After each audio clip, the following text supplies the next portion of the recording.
apprécier également voir comment Dieu peut utiliser les difficultés pour nous ramener à l'essentiel et comment l'obéissance peut transformer une situation pour voir l'importance du culte rendu au Seigneur. Alors on va lire le passage clé de cette pensée du jour avec Marie dans Agé chapitre 2 verset 9.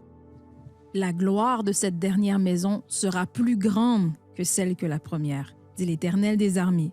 Et c'est dans ce lieu que je donnerai la paix, dit l'Éternel des armées. Amen. Alors c'est un verset très connu, tu le connais, et il vient du livre d'Agé.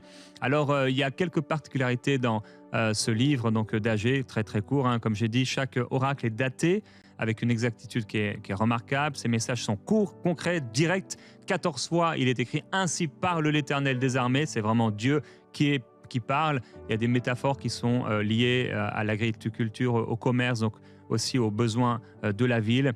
Et peut-être terminer en disant, il y aurait pas mal d'autres choses à dire, mais c'est que Agé va être remarquable par son efficacité immédiate. Il va donner en fait 4 messages qui vont être délivrés en moins de 4 mois, et ces 4 messages prophétiques vont pouvoir relancer un projet qui a été abandonné depuis 16 ans.